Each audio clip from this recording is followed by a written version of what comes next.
Sometimes, the smallest mistake changes everything. For Amanda, it was forgetting her charger.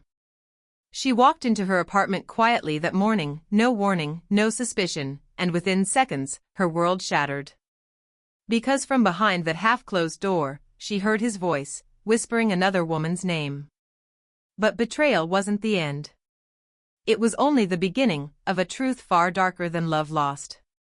What started as heartbreak would unravel into lies, fraud, and the one choice that could destroy everything she'd built. This isn't just a story about being cheated on. It's about what happens after the heartbreak, when silence turns into strategy, and pain becomes power.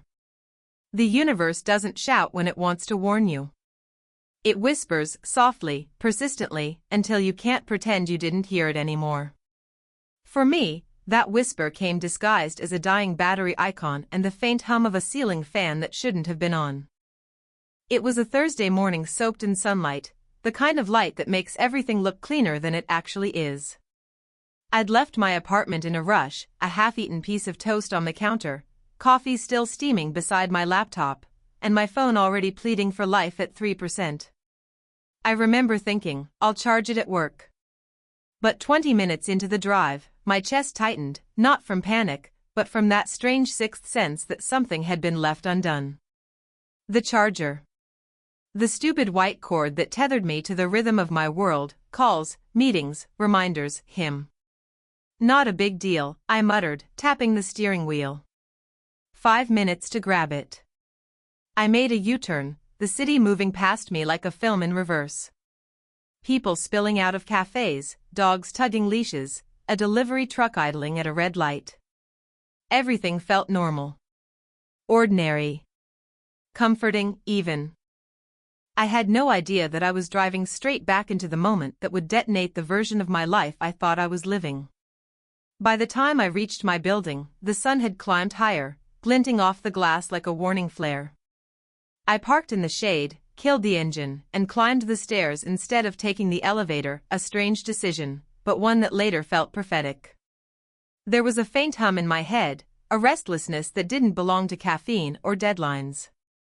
When I reached my floor, I noticed something small but wrong. The apartment door wasn't fully shut. It rested against the frame, barely ajar, like someone had stepped in and forgotten to pull it closed all the way. My heart skipped once, then twice, not from fear, but from confusion. Maybe I hadn't locked it. Maybe Jake had come back early from his morning run. Maybe everything was fine. I pushed the door open slowly, the hinge exhaling a tired creak. The air inside was warmer than it should have been, heavy with a scent that didn't belong, not quite perfume, not quite cologne. Something in between. The curtains were drawn halfway, the light slicing the room into sharp diagonal shadows. My heels clicked softly against the hardwood as I stepped in. And then I heard it. A voice. Low. Intimate. Familiar. Jake's voice. "She's still at the office," he said, followed by a quick, nervous laugh. "Yeah, I'm sure. She won't be back for another hour." There was silence, the kind of silence that doesn't just sit in a room but listens back at you. I froze near the edge of the hallway, my reflection caught in the mirror by the coat rack, a woman standing perfectly still, holding her breath, watching her own disbelief. The sound of movement followed, a chair scraping lightly, then a voice I hadn't heard in weeks. "Megan. My best friend." Every muscle in my body went rigid. I couldn't see them yet, but the sound was enough to make the floor tilt under my feet. Her tone was playful, laced with something smug. "You're terrible at lying," she whispered. "If she finds out, she won't," Jake interrupted. "Not if we keep it clean. 2 more weeks, and everything's finalized." "She's too busy to notice anything right now." The word finalized snagged in my mind like a hook. Finalized what? Our wedding? The investment project? Or something else entirely? I took a slow, careful step forward, the edge of my shoe brushing against the corner of a dropped envelope. It was addressed to me, or at least, it should have been. But the handwriting wasn't mine. My name was misspelled. Amanda Withers. The R looped strangely. The same loop Jake used when he signed restaurant receipts. My pulse turned into static. I edged closer until I could see part of the living room through the reflection in the hallway mirror. Jake was sitting on the couch, phone to his ear, laptop open on the coffee table. Megan leaned over the backrest, her fingers tracing patterns along his shoulder like she was doodling possession. I wanted to walk in. To throw the charger at the wall. To scream. But something colder, sharper, took hold instead. I reached into my bag, pulled out my phone, and pressed record. Not because I planned to use it. But because instinct whispered that this wasn't just betrayal. It was business. Their conversation unfolded like a transaction cloaked in affection. "You'll transfer it through the trust account?" she asked. "Already set," Jake said. She signed the authorization without even reading it. I told her it was for the venue deposit. My mouth went dry. Venue deposit. We'd been arguing about that for weeks. The cost had seemed high, but he'd been so convincing, so calm. "It's locked in, babe," he'd said. "Once it's processed, you'll see how good I am with money." I saw it now. He was very good with money, especially when it wasn't his. The air thickened. My hand trembled, the recording still running as their words etched themselves into something irreversible. They weren't talking about love anymore. They were talking about assets, transfers, signatures. About me. About my trust fund. About what would happen after the ceremony. And then Megan said something that carved the moment into stone. "Don't worry, she'll never see it coming," she said, her laugh brittle and cruel. "Amanda's smart, but she's blind when she loves someone." Jake didn't disagree. He just smiled, the same smile I'd fallen for 3 years ago. The one that promised safety. The one that, now, made me feel physically sick. I stepped back quietly, the edge of my shoe catching the envelope again. It made the faintest sound. Jake's head turned, his eyes flicking toward the hallway. For a second, I thought it was over, that he'd see me standing there, and the confrontation would explode right then and there, messy and human.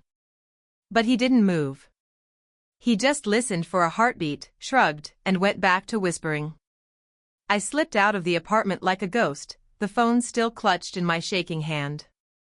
The world outside hadn't changed, people were still walking dogs, sipping coffee, living lives that hadn't just imploded. But mine had. Quietly. Invisibly. By the time I got back to my car, the sunlight felt wrong, too bright, too generous.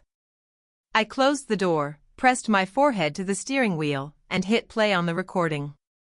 Jake's voice filled the car. Clear. Calm. Surgical. "Once the merger's official, I'll move the accounts. She'll be too distracted to notice anything missing." A tear rolled down my cheek before I realized it. Not from heartbreak.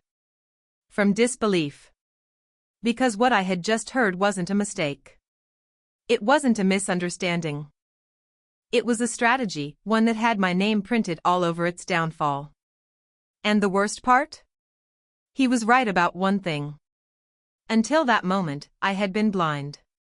But not anymore. I wiped my face, started the car, and stared at my reflection in the rearview mirror, a version of myself I barely recognized. My mascara had smudged, my pulse was a metronome of fury, but beneath all of that was something new. Clarity. The charger I'd come back for sat in the passenger seat, harmless, white, ordinary. A stupid piece of plastic that had just saved my life. And in that quiet car, with Jake's voice still playing through my phone, I made the first real decision of my new life: I wouldn't confront him. Not yet. Because I finally understood, when someone thinks they're playing you, the smartest thing you can do is let them believe it. I didn't go back to the office that day. I told Sarah I'd caught the flu, a lie that tasted strange and metallic in my mouth, but believable enough for a Wednesday. The truth was, I couldn't face anyone. Not yet. Not while my mind was replaying every moment I had shared with Jake, trying to pinpoint the second where love had quietly turned into leverage.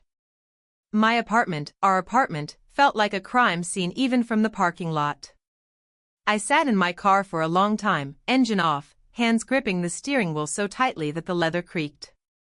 There's a numbness that comes after shock, not the kind that makes you cry, but the kind that turns your entire body into a question: what else have I missed? Inside my head, there were two voices.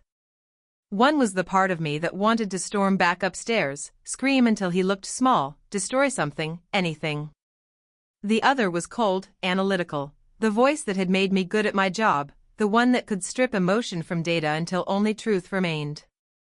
And that voice whispered something dangerous: if you let him see you hurt, he wins. So I didn't move. I just sat there, replaying the recording until I could hear every breath, every pause, every fragment of their greed. Every word became a thread I wanted to pull until their entire scheme unraveled. It took me hours to drive away. When I finally did, I didn't go home, not to that apartment, not to him. I checked into a small boutique hotel 2 neighborhoods away under a work alias I used for conference bookings. It had no emotional weight, no shared memories, no ghosts hiding in the walls. Just a clean bed, a neutral view, and the quiet hum of distance. That night, I didn't sleep. I scrolled through old photos, text messages, emails, searching for signs that had been obvious in hindsight. There were so many. A dinner bill I'd never seen. A work trip that didn't line up with his calendar. An unfamiliar bank transaction from a city I'd never been to. Jake hadn't been clumsy. He'd been confident, and confidence leaves fingerprints. By morning, I'd decided. If he wanted to play this like a business deal, I'd treat it like one. Contracts. Evidence. Documentation. I started with the basics: my accounts, my emails, my passwords. I changed everything. Then I backed up the recording into 3 separate encrypted drives. One stayed on a cloud, one on a USB tucked into my wallet, and one in the hotel safe. Paranoia felt like control, and control felt like oxygen. At 8:45 a.m., I called someone I hadn't spoken to in 2 years, Carla Hayes, an old mentor turned corporate attorney. The last time we'd spoken, she'd been defending a CEO who'd lost millions in a domestic embezzlement scandal. She knew exactly how people disguised theft behind affection. "Morning, Amanda," she said, her tone brisk and unreadable. "You sound not fine." "Not fine," I admitted. "And I need your brain." Quietly.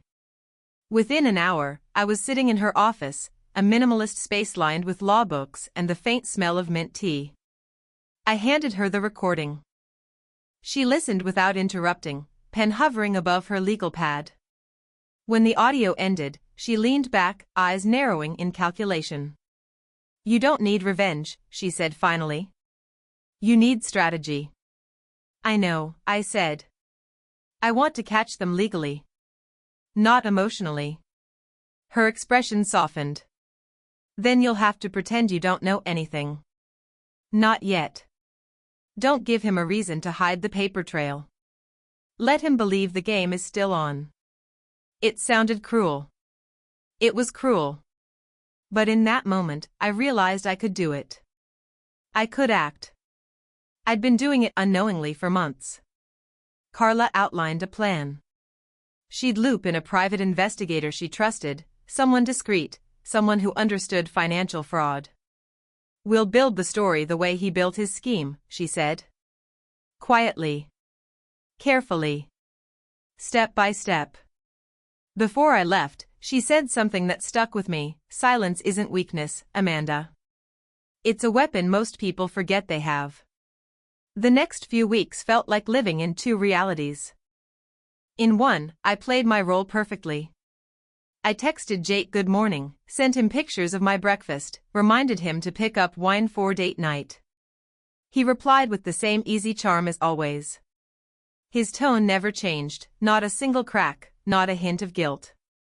It terrified me how effortlessly he could lie. In the other reality, my real one, Carla's investigator, a man named Derek Vaughn, began to unravel everything.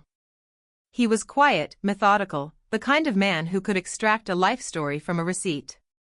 Within days, he'd found the shell company Jake had opened under a variation of my name, A.M. Withers Holdings. The account number matched one of the joint funds I'd signed off on for wedding expenses. Every new document Derek uncovered felt like a page torn from a book I didn't know I'd written. He sent encrypted reports each night, statements, IP traces, transfer logs. Each detail painted a clearer picture. Jake hadn't just planned to leave me. He planned to erase me financially, piece by piece, before doing so. And Megan, she was deeper in it than I'd imagined. Her signature appeared on witness forms and account openings. She wasn't a side character in his plan, she was a co-architect. There were moments when my composure cracked. Nights when I'd stare at my reflection in the hotel mirror and whisper, "Why?" as if the word could summon an answer. But then I'd think of his laugh, that smooth, controlled tone when he said, "She'll never see it coming." And I'd remember, this wasn't heartbreak anymore. It was business. And I was going to audit every lie. One evening, I returned to the apartment under the pretense of grabbing files for work. Jake was home, barefoot, smiling, phone in hand. The domestic scene looked so normal it made me nauseous. "Hey, babe," he said, leaning in for a kiss. "You okay? You've been quiet lately." I smiled back, practiced and warm. "Just tired." "Big campaign launch. Need help?" he asked, his tone smooth. Always offering, never meaning it. "No," I said softly. "I've got it." As he went back to his laptop, I noticed the open spreadsheet on his screen, my initials in the header, numbers in neat columns. I could feel my pulse in my teeth. He was still moving money. Still confident. Still utterly certain that I was blind. That night, I forwarded Derek the spreadsheet screenshot. His reply came 3 hours later, "Got it. This connects the offshore account. We're almost there." Carla called the next morning. "Amanda," she said, "if you're ready, we can move from observation to action." I stared out at the city through the hotel window. The skyline looked sharp and endless, like the edge of a blade. "I'm ready," I said. "But not yet.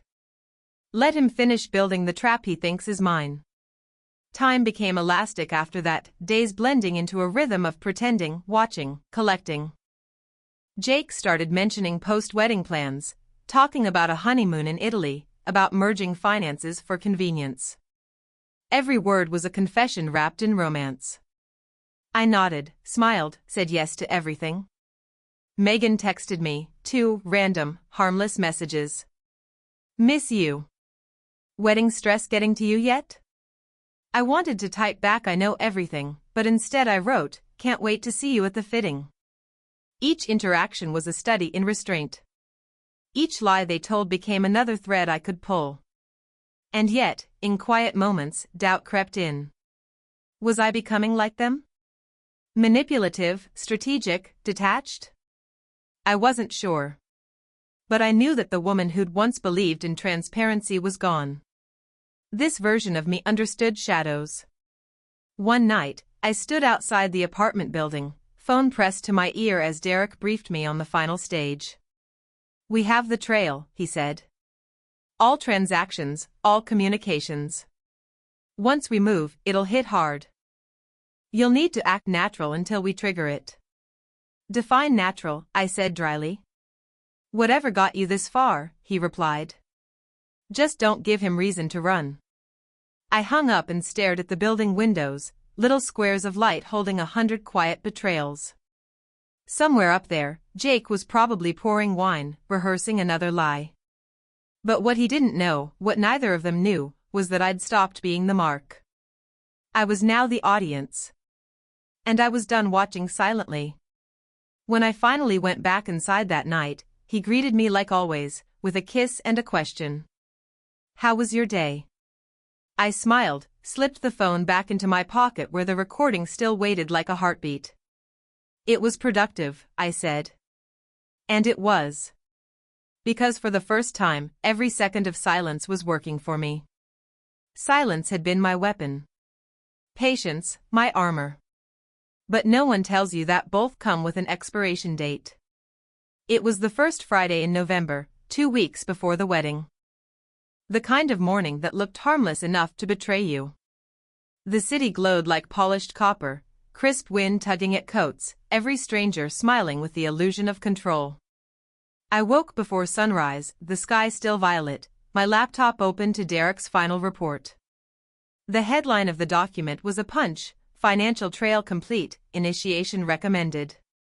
I scrolled through the evidence: forged authorizations, shell transfers, fake signatures.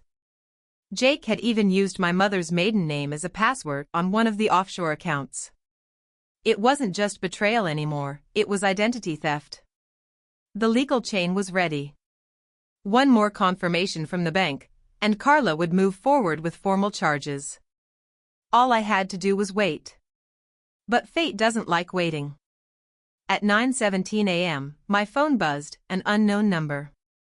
I answered, still half absorbed in the screen. Ms. Withers, a male voice said, formal and clipped. This is Detective Rowan with the Financial Crimes Division. We'd like to confirm your cooperation with a recent fraud investigation under your name. I froze. Under my name? Yes, ma'am. A report was filed yesterday by your fiancé, Mr. Jacob Hill. He claims there's been unauthorized movement of funds and forged documentation under his accounts. He provided a few recordings, says he suspects you might be the victim or participant. For a moment, the room spun. The audacity of it, the sheer preemptive precision, made my skin crawl. Jake had beaten me to the punch. He'd flipped the narrative. Detective, I said carefully, every syllable measured. Could you repeat that? He filed what, exactly? An internal fraud report, the officer confirmed. Your names are on multiple linked accounts. We're not accusing you of anything, we just need clarification on a few transactions. Clarification. That bureaucratic word that always sounds harmless until you realize it means you're the one being investigated. When the call ended, I sat there staring at the phone, my pulse ticking like a bomb timer. Jake had anticipated my silence. Maybe he'd sensed the distance, or maybe Megan had noticed my restraint and panicked. Either way, they'd moved first, positioning themselves as victims before the truth could reach the surface. For the first time since this started, I felt something close to fear. Not because I could lose money, but because I could lose credibility. In the world of evidence, timing is everything. The first narrative to reach the authorities becomes the default truth, everything else looks like defense. I called Carla immediately. She answered mid-meeting, voice crisp. Carla, he filed first. There was a pause, the sound of her brain shifting gears mid-sentence. He what? I explained everything. She went silent, then exhaled sharply. All right. Listen to me. Don't panic. We expected pushback, not this early, but it doesn't change the facts. We just have to move faster. What if he's erased the accounts already? He can't, she said. We froze access the moment Derek sent the final chain. But Amanda, her tone softened, he's trying to make you emotional. If you react, you give him the narrative. Do not contact him. Her voice steadied me, but only barely. Because the truth was, I wanted to confront him now. I wanted to look him in the eye and ask how a man could spend years building love just to convert it into leverage. But that wouldn't serve justice, only my pain. So I waited. Again. That evening, the world betrayed me in the smallest, cruelest way. I ran into Megan.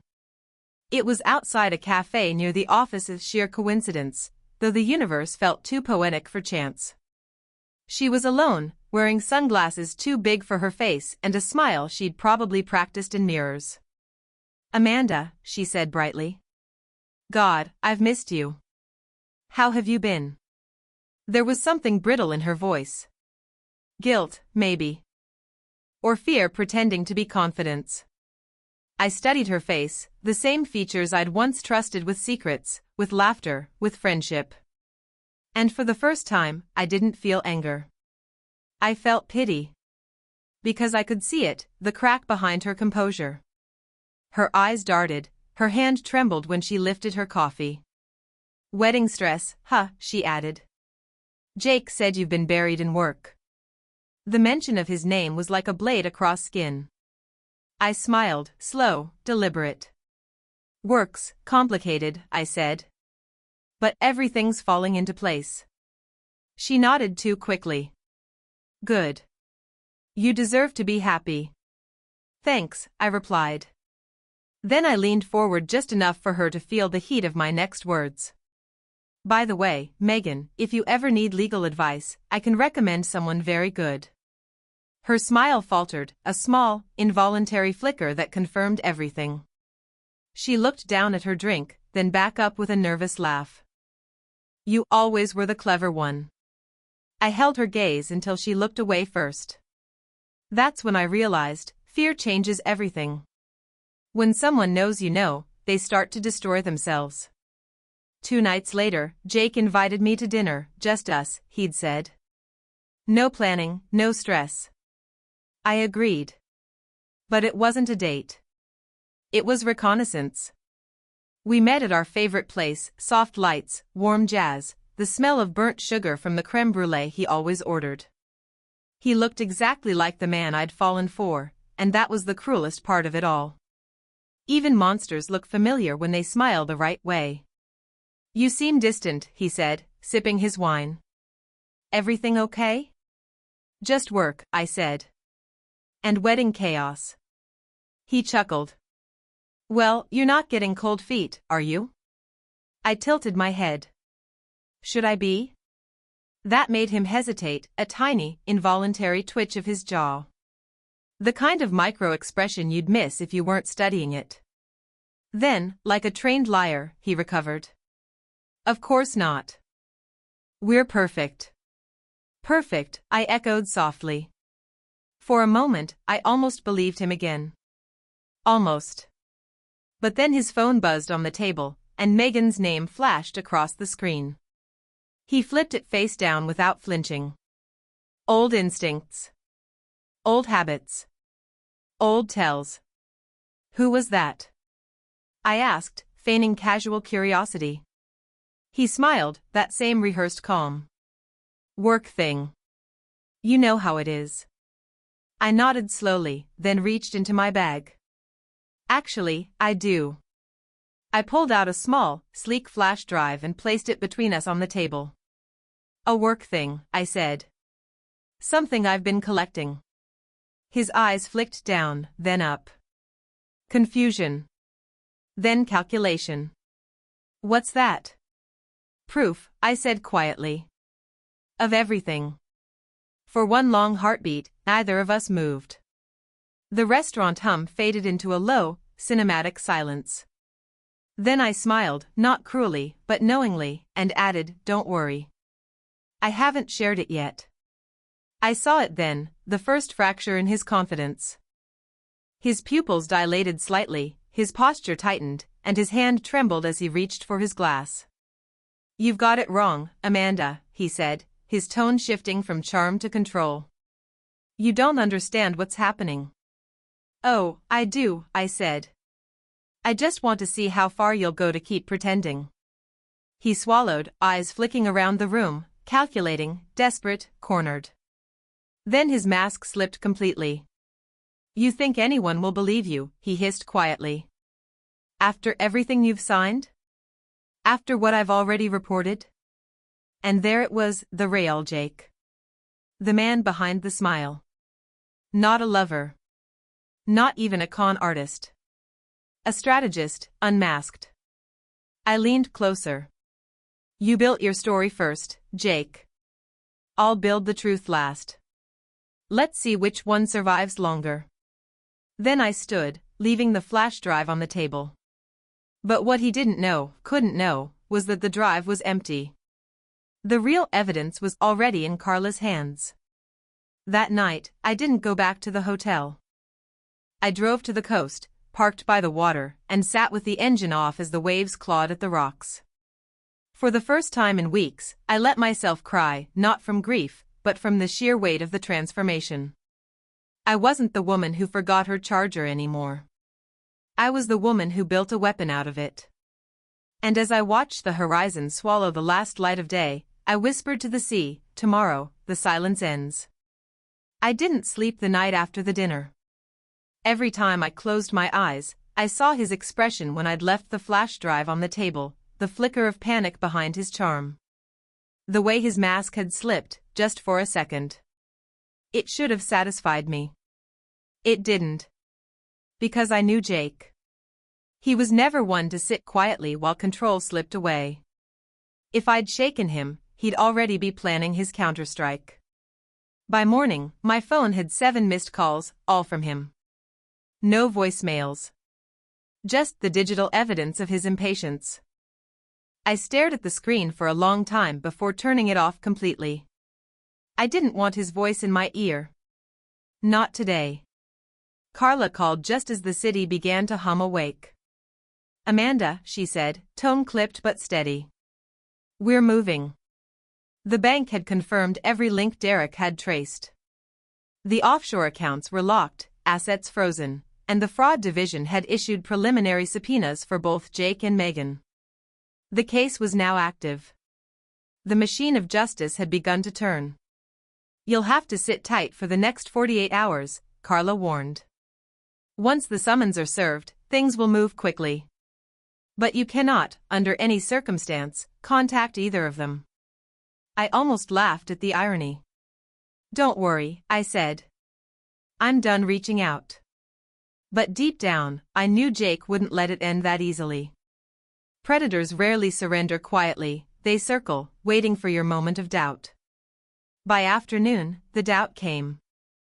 It arrived as an email, subject line, "You don't know everything." No sender name. Just a cryptic line and a file attachment. Against every logical instinct, I opened it. Inside was a video, grainy, time-stamped from the previous night. It was me, sitting across from Jake at the restaurant, sliding the flash drive across the table. But the video had been cut, spliced, to make it look like I was confessing something. My words twisted by selective editing, proof of everything. "Don't worry, I haven't shared it yet." Without context, it sounded like I was blackmailing him. The message underneath read simply, "You're not the only one recording, Amanda." I felt the floor tilt beneath me. For the first time in weeks, I lost the calm I'd built like armor. He had anticipated everything. The blood drained from my face as I realized what this meant. If he released that clip first, stripped of truth, drenched in manipulation, he could still turn the story his way. To the world, I'd look like the bitter fiancé trying to trap him after a failed relationship. Carla called again that evening, her tone sharper this time. "We saw the email. He's baiting you." "I know," I said. My throat felt raw. "But he's not bluffing. He's already edited the footage." "Then we control the timing," she said. "We release our evidence first, uncut. The full version." "But if he goes public before us, he won't," she interrupted. "He needs your silence to hold leverage. He's waiting for a reaction. Don't give him one." That was the problem. Every instinct in me screamed to act. But strategy demanded patience, and patience now felt like suffocation. That night, I went back to the apartment. It was stupid. Reckless. Carla would have called it self-sabotage. But I needed to see it one last time, the life I was about to detonate. The place was too clean. Too organized. The kind of order that only guilt can create. I walked through each room slowly, the couch where we'd planned the wedding playlist, the desk where he'd pretended to balance budgets, the framed photos that now looked like props in a stage play. And then I saw it, a small, unfamiliar box on the dresser. Inside was a ring. Not mine. It wasn't expensive, but it was new. Tucked beneath it was a printed ticket, one way to Lisbon, December 2nd. Departure date, 1 week after our wedding. My hands shook as I held the ticket. He wasn't just planning to steal from me. He was planning to disappear. And that realization cut through every layer of composure I'd built. I didn't cry. I didn't scream. I just stood there, staring at the silent proof of how easily I could have vanished, not just financially, but entirely. For a moment, I thought about burning it all, the files, the photos, the apartment, anything to erase the infection of what we'd been. But destruction wasn't closure. It was indulgence. So I put the ticket back, shut the box, and left everything untouched. Evidence needed to breathe. When I stepped into the hallway, a voice stopped me. "You shouldn't be here." It was Jake. He stood at the end of the corridor, his figure backlit by the elevator light, the perfect cinematic irony. For weeks I'd hunted shadows of his lies, and now, there he was in flesh and arrogance. For a moment, neither of us spoke. The silence between us was heavy enough to have shape. Finally, he smiled, calm, controlled, almost pitying. "Guess we're both good at pretending." I met his gaze, heart pounding but steady. "Not pretending," I said. "Just preparing." He took a step closer. "You shouldn't have pushed this, Amanda. You could have walked away clean. You had everything." I laughed once, low, humorless. "Everything you built with my money." His jaw tightened. "You think you can win this? You think they'll believe you over me?" "I don't need them to believe me," I said. "I have facts." He smiled again, that shark-like calm returning. "Facts are only as powerful as the story that carries them. And I've already written mine." The elevator dinged softly behind him. He turned toward it, pausing just long enough to throw one last line over his shoulder. "See you in court, sweetheart." And then he was gone. I stood there long after the doors closed, the metallic echo of his words rattling around the corridor. It was supposed to feel like victory, catching him, cornering him. Instead, it felt like standing on the edge of a cliff while the tide rose below. Because he was right about one thing, facts don't speak for themselves. People do. And tomorrow, when the story broke, it wouldn't matter who had the truth, only who had the louder voice. The next 24 hours blurred. News leaked faster than Carla could contain it. A gossip blog published fragments of Jake's report, painting him as the devastated fiancé betrayed by an ambitious partner. They called me manipulative, unstable, obsessed with control. Comments followed, predictably cruel, classic gold digger story. "She's probably lying. Poor guy." It didn't matter that none of it was true, not yet. Public opinion is gravity. Once it tilts, everything slides. Carla's voice on the phone was calm, but I could hear the strain beneath it.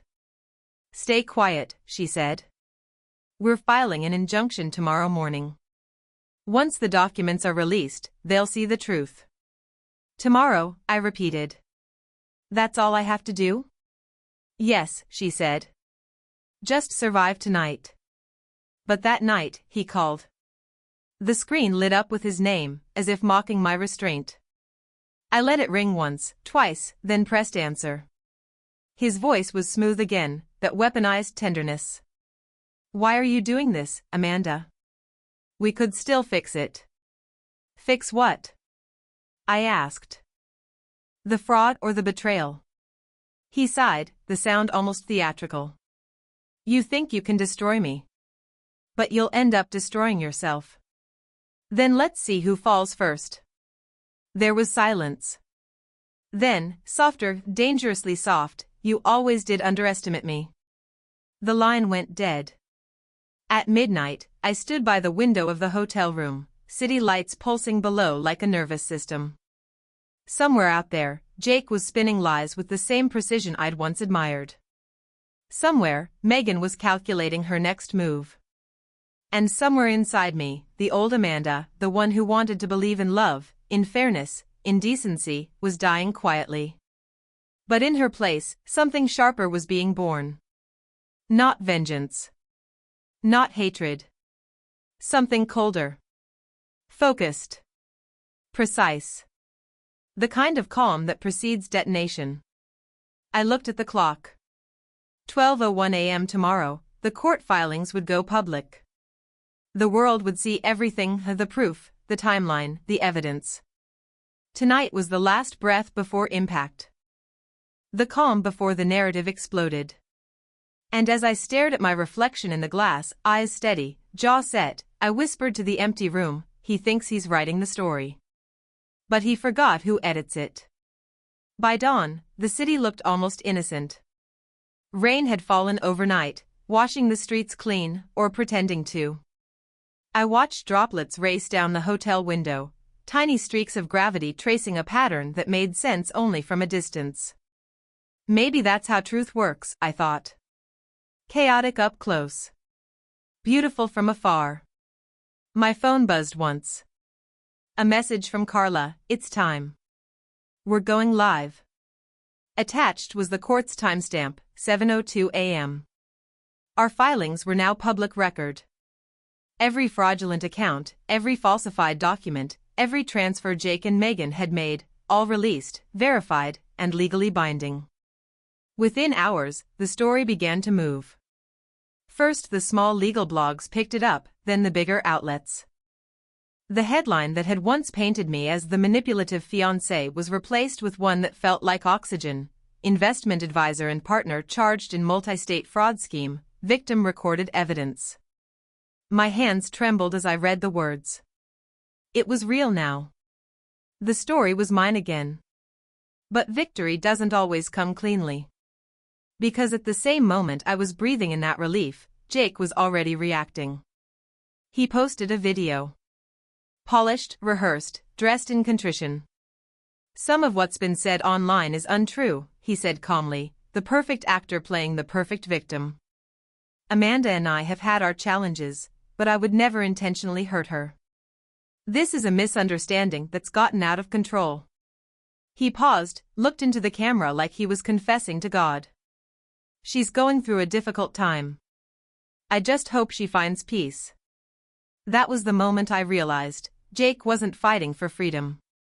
He was fighting for sympathy.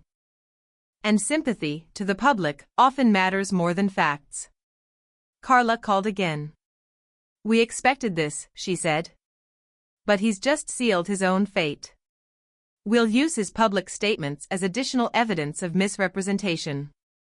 Still, it didn't feel like a win. Because people weren't just reading about me anymore, they were watching me. An audience dissecting pain for entertainment. Comments poured in like judgment dressed as curiosity. I don't trust either of them. She sounds cold. He looks sincere. The truth had broken free, but it was bloodied. That afternoon, the legal summons were served. Jake was due for questioning at the Downtown Financial Crimes Unit. Megan was summoned separately, though Carla suspected they'd try to align stories. I wasn't supposed to go. I wasn't even supposed to want to. But something inside me refused to stay invisible for the ending of a story that had begun in my name. So I went. The building was all glass and echo, the kind of architecture that makes you feel both exposed and insignificant. Through the lobby glass, I saw him. Jake. Standing in a navy suit, the same one he'd worn the night he proposed. Even now, he carried himself like someone who thought he could negotiate his way out of consequence. When he spotted me, a flicker of surprise crossed his face, quickly replaced by that calm, managerial smile I once mistook for confidence. He walked toward me, ignoring the officers flanking him. Amanda, he said softly, you shouldn't be here. Neither should you, I replied. His jaw flexed. You've made a mistake. You're letting people manipulate you. I looked at him, really looked. The face I used to memorize before falling asleep now felt like a stranger's. The only person who manipulated me, I said, is standing right here. He stepped closer. You can still stop this. Say it was a misunderstanding, say you got scared. We'll make it go away. It was the same tone he used to talk me into signing papers, the same rhythm of control disguised as reassurance. But this time, it didn't work. I smiled, not cruelly, just sadly. You taught me something, Jake. Oh yeah, he asked, trying to smirk. That stories only belong to the people who finish them. The officer called his name. Jake hesitated, watching me like he was trying to find the weakness he used to exploit. But there wasn't any left. As they led him away, I realized the strangest thing. I didn't feel triumphant. I felt empty. Because justice doesn't roar. It exhales. Later that evening, Carla insisted I meet her at the courthouse. The prosecutors wanted a preliminary statement on record. I gave it mechanically, dates, documents, confirmation of identity. All procedural. When it was over, Carla placed a small folder in front of me. What's this? I asked. Closure, she said. Megan turned on him. Her testimony confirms everything. She's cooperating in exchange for leniency. I stared at the folder, unsure whether to open it. Inside were printed screenshots of Megan's written statement. Each line was a confession, each paragraph, a betrayal. Jake told me we'd move to Lisbon once the transfer cleared. He said she'd never fight back, that she was too naive. He promised we'd start over with her money. My throat tightened. I hadn't realized until then how deeply I'd been holding it all in. Carla reached across the table, her voice gentle now. You don't have to read all of it. But I did. Because this was the final dissection of the illusion, the autopsy of love itself. At the end of the statement, Megan had written something that stopped me cold. I think, deep down, he still believed she'd forgive him. That line hit harder than any of the others. Because forgiveness had never even been on the table. Not once. Not since the charger. The press conference happened the next day, short, controlled, and clinical. The district attorney read the charges, journalists scribbled, cameras flashed. I stood off to the side, invisible in plain sight, while Jake was escorted past the podium in handcuffs. The world slowed down. The hum of microphones, the pop of camera shutters, the low murmur of voices, all faded into one long note of silence. Jake turned his head just enough to find me in the crowd. For a moment, I saw something flicker behind his expression, not regret, not anger, but recognition. The kind of look that says, so this is how the story ends. He didn't fight the officers. Didn't shout. He just smiled, that same quiet, devastatingly practiced smile, and whispered something I could only read on his lips, you win. But it didn't feel like winning. It felt like waking up from anesthesia, the relief of survival mixed with the ache of everything lost.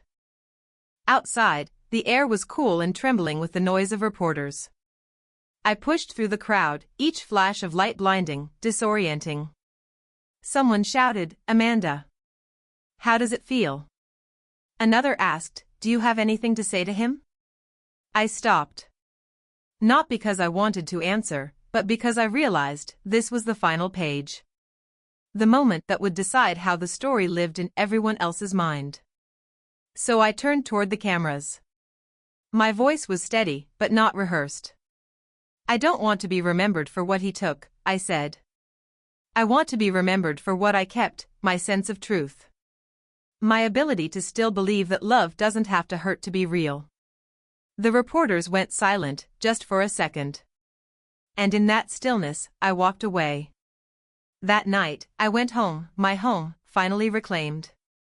The city outside was quiet again. The apartment smelled different now, less like fear, more like air. I found the charger on the desk, the same one that had started everything. I plugged my phone in. The screen lit up with life. A small, simple pulse of light, proof that power can come back even after you think it's gone. And as I sat there, breathing in the quiet, I whispered the words I hadn't dared say until now, it's over. But deep down, I knew that wasn't entirely true. Because endings aren't clean. They're echoes.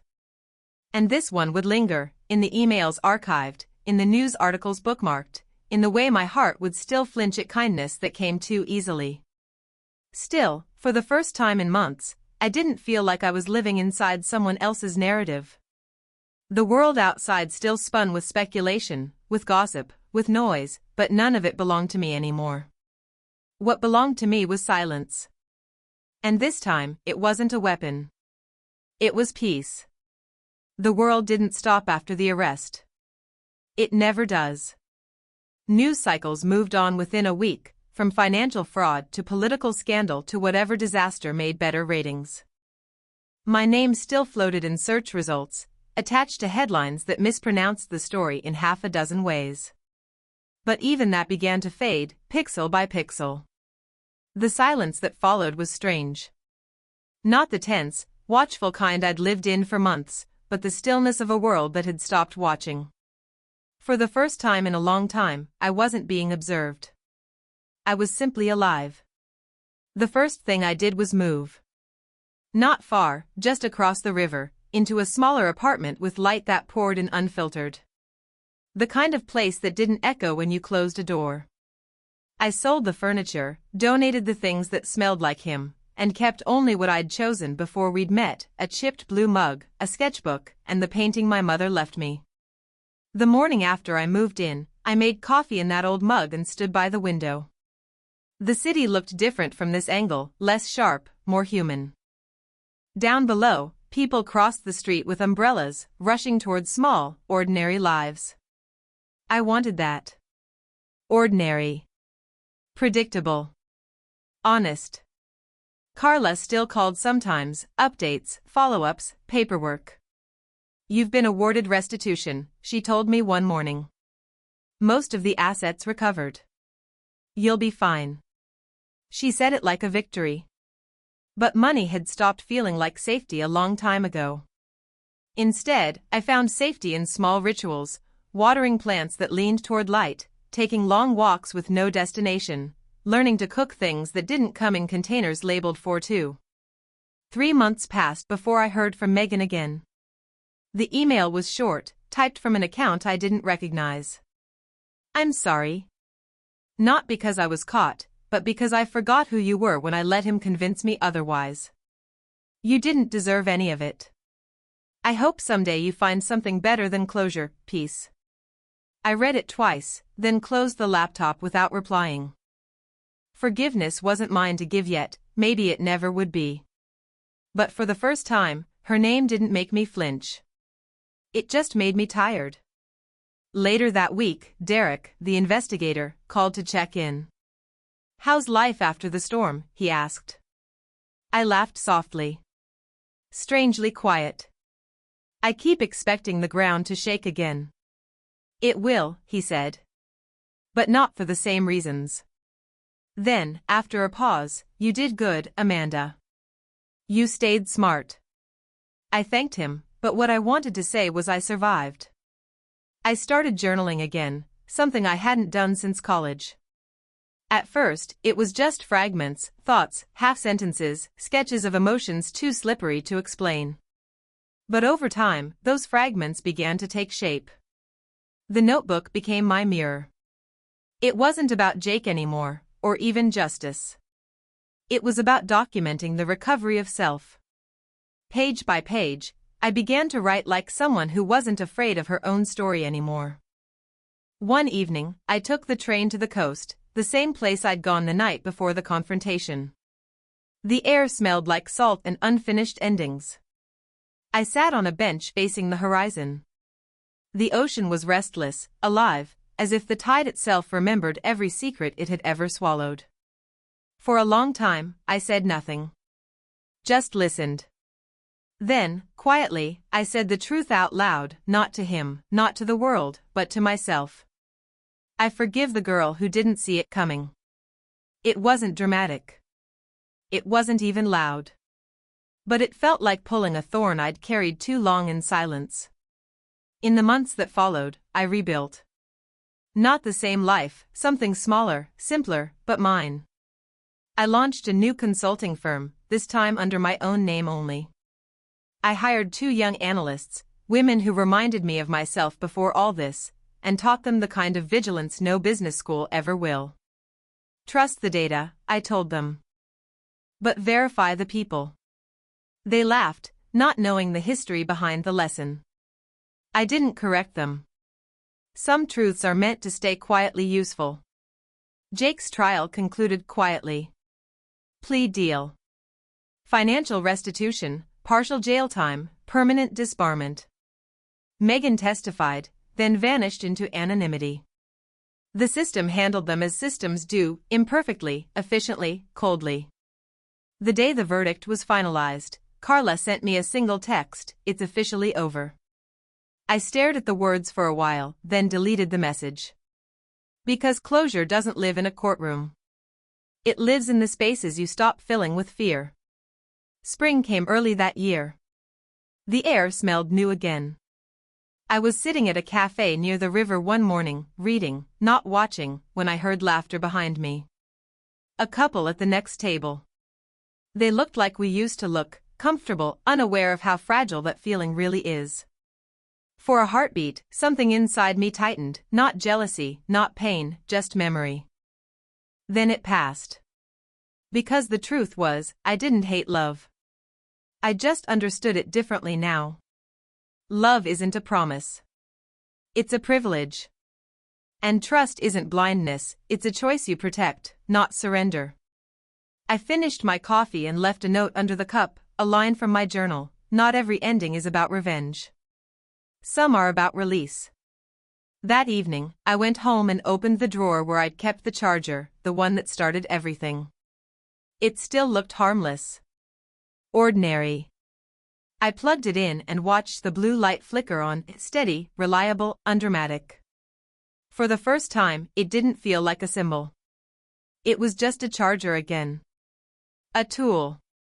A small piece of continuity in a life that had finally stopped needing metaphors.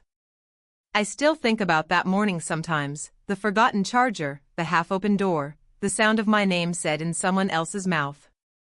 But memory has lost its edge. It's no longer a weapon.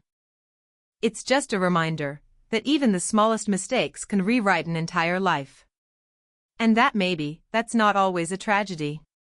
Because from that chaos, I learned the quiet power of noticing. The discipline of not reacting. The art of walking away without dragging the fire behind you. 6 months later, I started writing again, not emails or reports, but stories. Not about him. About women who rebuild, quietly, without applause. One evening, I shared one online. It wasn't about betrayal or revenge or fraud. It was about resilience, a woman who finds herself again after everything falls apart. Within days, the post went viral. People wrote back, saying, "I know this feeling." And that was the moment I realized, the story wasn't just mine anymore. It belonged to anyone who had ever survived being broken open. Sometimes, late at night, I walk to the river and watch the reflections in the water. They shimmer, distort, disappear, but they always return. That's how I see myself now. Not shattered. Just shifting. The city glows behind me, alive with thousands of stories, each beginning somewhere small, a missed call, a wrong turn, a forgotten charger. And as I breathe in the cool night air, I whisper one last line to the dark: not every warning is meant to scare you. Some are meant to wake you. Then I smile, small, certain, and walk home. No ghosts following. No echoes left to silence. Just the quiet sound of my heels on the pavement, and the knowledge that, this time, the story ends with me. Sometimes, life doesn't warn you with thunder. It whispers, softly, through the things you almost ignore. A charger left behind. A door slightly open. A name that wasn't meant for your ears. But pain, when faced with courage, becomes a teacher. Amanda learned that love without honesty is only illusion, and trust without proof is surrender. She didn't win because she exposed him. She won because she found herself again, stronger, calmer, and no longer afraid of starting over. The truth is, you can lose everything, your money, your partner, your plans, and still come out richer if you never lose your sense of self. Because real power isn't revenge. It's peace. And sometimes, peace begins with walking away, quietly, for the last time.